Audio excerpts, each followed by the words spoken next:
210 kids hit the field with a renewed focus. Usually we do drills, and after practice we have to listen a lot. I like how you get to run the ball and you get to tackle people.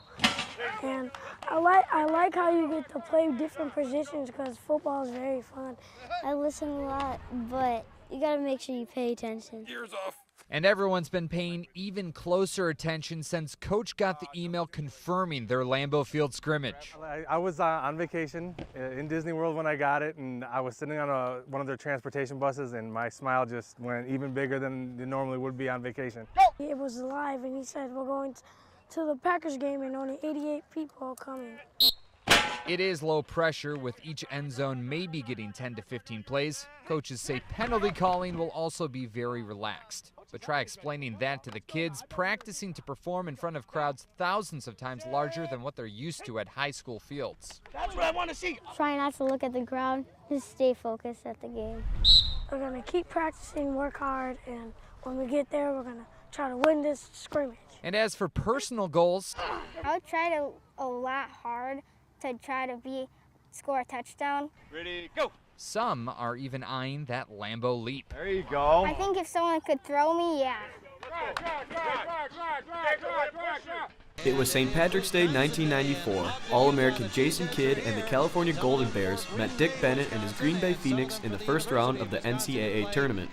You know, now that they've seen his career and what he's done, when we tell them the story of, oh yeah, you know, we beat Jason Kidd, you know, when he was at California, I think it puts it all into perspective, like, you know, wow, you guys must have been pretty good. Green Bay's monster upset will go down as the greatest moment in Phoenix athletic history.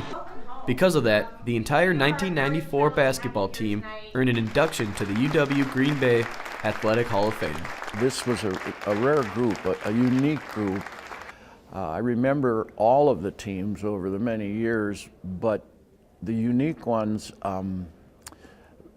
are kind of in my heart. A lot has changed over the past 22 years, but the memories of the tenacious 94 team remain fresh in the minds of Bennett and his players. And everyone talks about Jason Kidd in the Cal game, but we played Purdue and Glenn Robinson. We played Wisconsin and Michael Finley. We played Marquette and Jim McElvain. We played Wake Forest and Tim Duncan. We played North Carolina State and Tom Gugliotta. And that alone is like an NBA All-Star super team.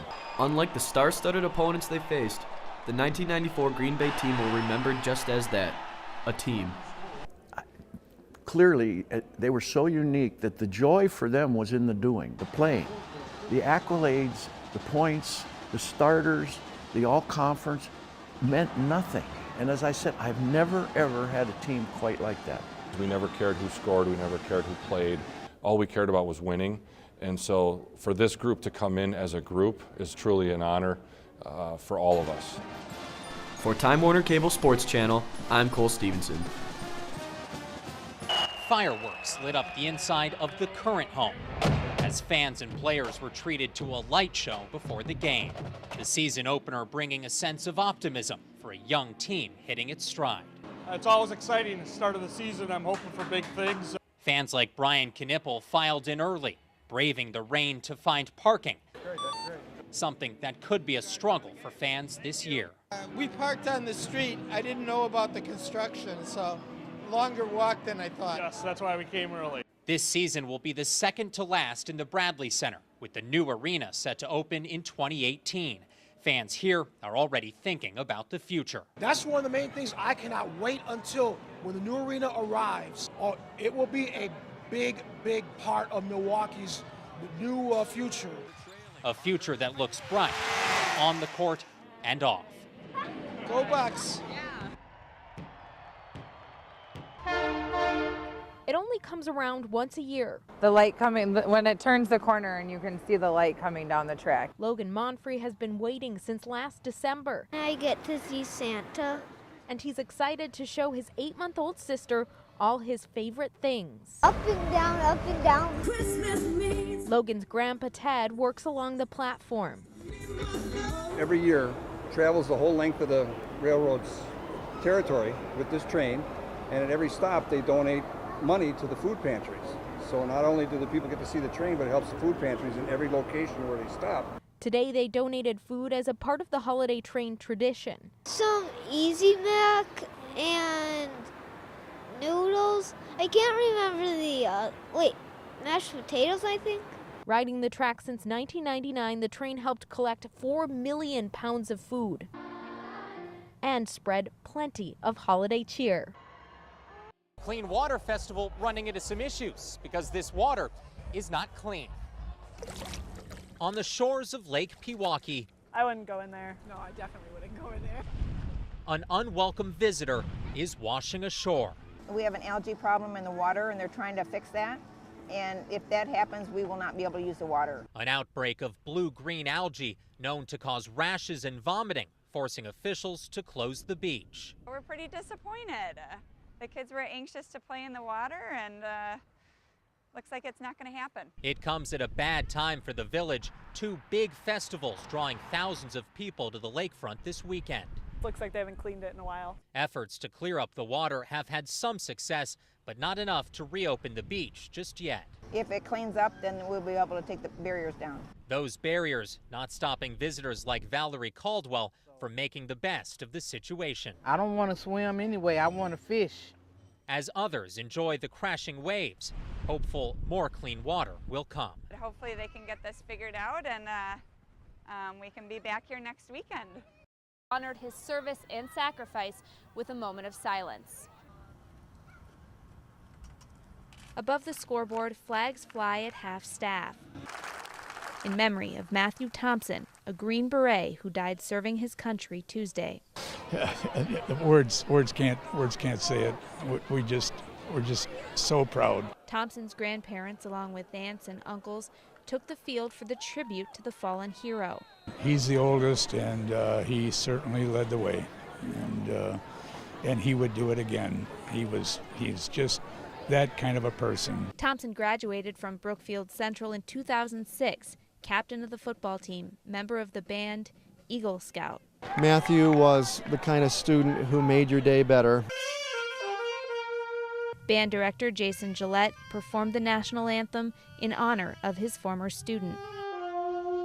He gave the ultimate sacrifice, and if there's a student that I've ever had that I could see being in a position and willing to do such a thing, it was Matthew. And though he was only 28 years old, Thompson's family knows his life and death serve as an example for all.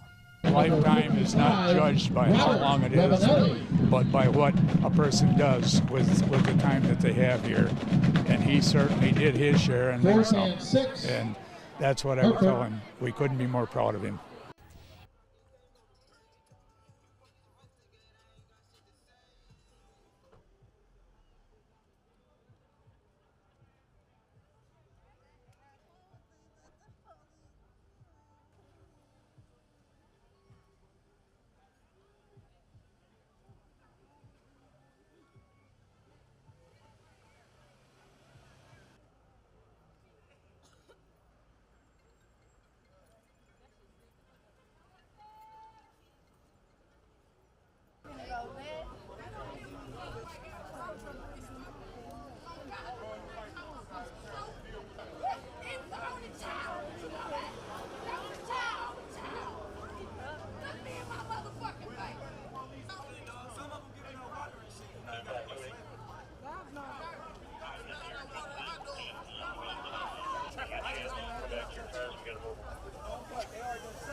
When I get my kicks in my car, I'm busting that all y'all. Personal attack. Fuck y'all.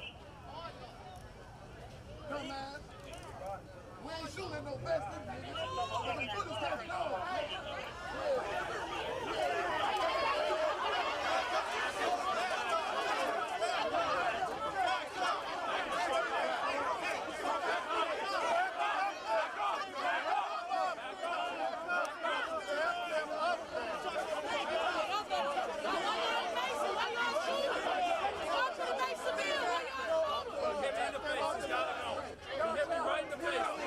He didn't hit him in the face.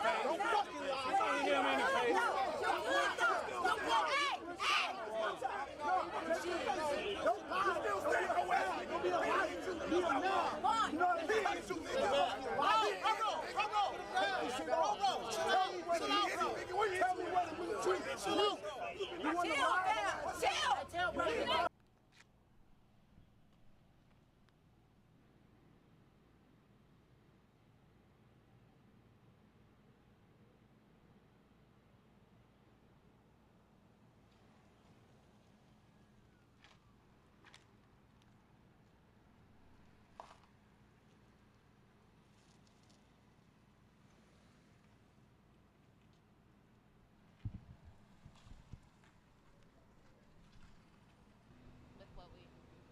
Okay, Amanda, we're gonna go live in a little bit. Okay.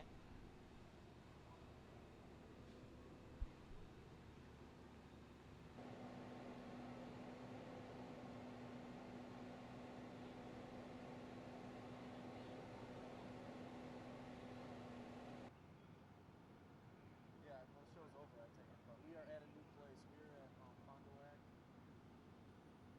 We are at the fire. Yeah. At Fond du Lac, yeah. We're at the new place. It looks like a liquor store at the